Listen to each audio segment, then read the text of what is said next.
Hello my friend, it's King Gabriel again, and I'm here for another video. This is Impromptu video number 8, and today I'm going to talk about what I'm teaching.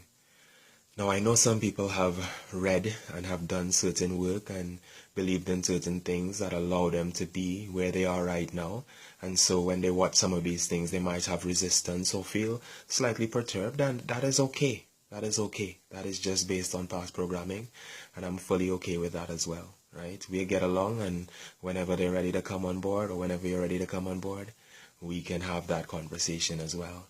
But for now, what I'm teaching love.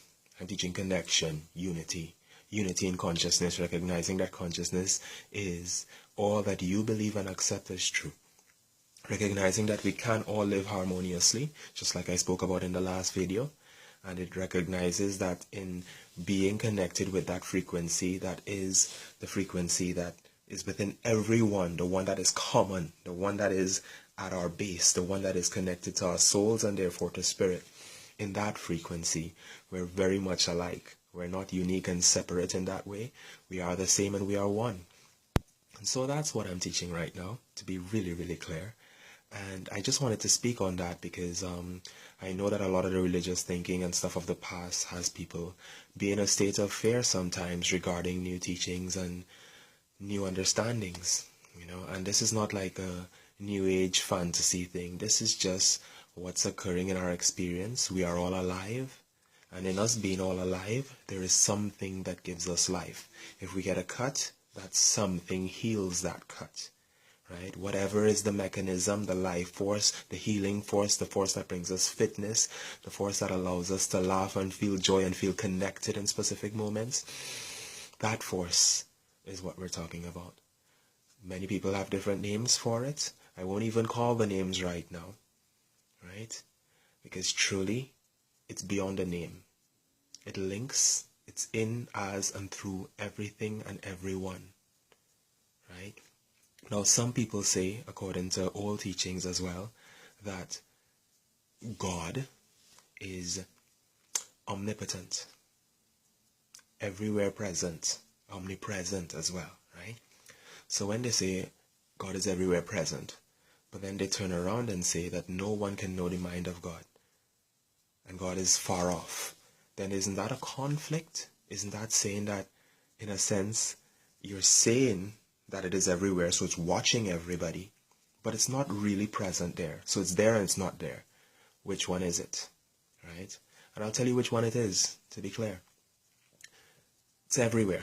Everywhere, in everyone, as everyone, through everyone. And that's what we have to really get clear on. I know this is a very touchy topic, but we're moving through it together. Because if that is true and it is everywhere, in everything, then isn't it possible that its creations could be endowed with it as well? Couldn't we have it as well? Don't you think that it may be in you? Just maybe. And if it is in you, then is it not up to you to become more aware of that presence and to recognize that presence right here and not go trying to find it from someone else who tells you about it, a second-hand story? It is everybody's responsibility, in a sense, to find out firsthand what's there, what's in the machinery, what is important. And it goes right back to purpose yet again from the last video again, right? Everything gets repeated in this because it really all links and blends. So if the purpose is to reveal that source, and that is the intention also behind it, then what happens is the desire is to go there, the desire is to explore the machinery, the desire is to explore the connection between people and to feel as close as we can, to get as close as we can, to understand what that closeness is. So it's not like this science thing and spirituality thing are two separate things at all. They actually go together, right? The inquisitive mind is the mind that is within the being who wants to know himself or herself completely. Okay? So, now that we're clear on that, what I'm teaching is consciousness, right? Its effects and how you can allow divine consciousness, right? That which is of the soul, to permeate your human consciousness and filter it out bit by bit you'll release things, anger, judgment, greed.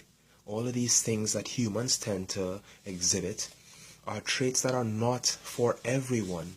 They're for an individual. So as we get into more of the divine consciousness and continue to ascend, and we are ascending, it could sound like some kind of jokey thing, but we are actually ascending because our consciousness is getting closer and closer to divine consciousness, and that is what higher consciousness is.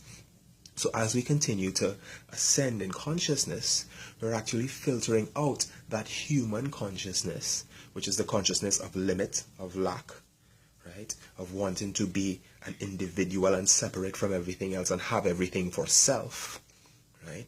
We're filtering that out, and we're realizing that we're working as a unit. We're connected. As we work as a unit, we care for each other. That consciousness that is called the Christ consciousness, but it's a consciousness of unity in general, right? Not for one specific being, but for all of us.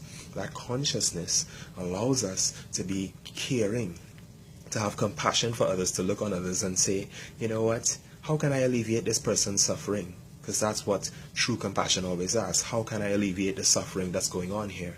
How can I? And in that way we open up, and we want to do things that we can do in that instant to help that person for real. It may be a conversation that actually enlightens them in an instant. It may be a loving act. It may be giving something where it's needed, you know.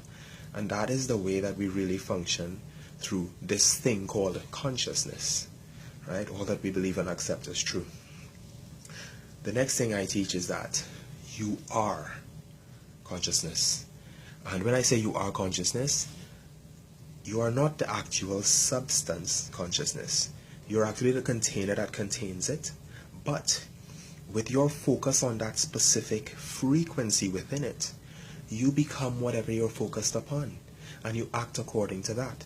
So in a sense, from your point of view, which is the whole view, really, right? The whole view of that, what we call a timeline, you are actually the participant in it, and you're the observer of it simultaneously, right? So it's not two separate things happening, it's a united thing that's unfolding, right? And the next thing that is really, really pertinent to what I'm teaching here is that you are not separate from your source, okay? Whatever the source is, whatever they would like to call it, whether they call it God, whether they call it Allah, whatever it is called, the fact is it is not separate from you in any way, shape, or form. The idea of it being separate from us is what gives us in our mind the thinking that we have to be good, right?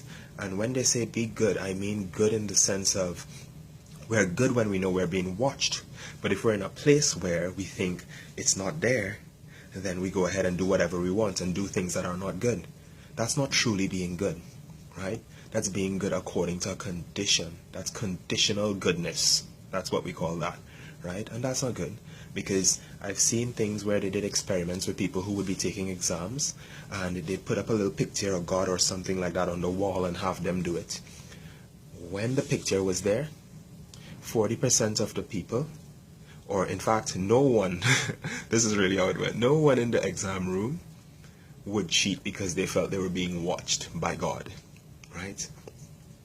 But on the other hand, when they took that picture down and they just let people be in the room and do the exam, would you believe that they cheated just because they weren't being watched, or they didn't feel they were being watched? So that's how embedded in the human consciousness that thought is. If they're being watched, then they'll be good. But once not being watched, there's no goodness there anymore, because we don't have anybody to be watching over us like little slaves or whatever that is. That is not cool. And it's up to us to make a change in that. Goodness is not only for if someone is watching. Why can't we really shed the human consciousness and become good because we want to? Because it's a desire in us to express the best, to want the best, and we have the ability to correct our mistakes. We make mistakes here. It was called sin in the past and all that. But when we make a mistake, we can learn from it, correct it, and then move forward again. And then that doesn't have to show up again. And that is the best way to correct any error that we would have and to move forward. So it's really up to us again, right? Us to make the moves so that we improve ourselves, we improve our experience, we improve our consciousness, we move closer to divine consciousness, and genuinely so, authentically so. So that it's not just something that we do to get people thinking we're all this and we're all that. Who cares what people think at the end of the day if the effect of that is no progress in the being? That doesn't even make sense. The only thing that makes sense is to work on your individual consciousness, get into your meditation, lock into that divine consciousness and ask it to come onto you, come into you, allow you to grow, to expand, to shed the human consciousness and to move closer and closer to divine consciousness, higher and higher, until you can really sit in a spot and say, I know that everything is one. I know that we're connected. I know that even if this person acts incorrectly in an instant, it's a lack of love, and I can then give love right here. Support that person in their growth so that they grow in consciousness as well.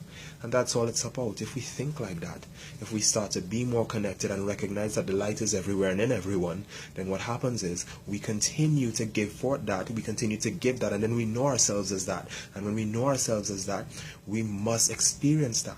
So understand that the improvement of our experience then is dependent on us and dependent on our giving of that experience to the others. Right? So, I hope that makes some sense and clarifies what I teach. If you choose to look back on the other videos and follow, we will move together. I surely welcome you because I do feel, give, and experience love through you. Have a wonderful day, and we'll chat soon again. Eternal love and infinite peace.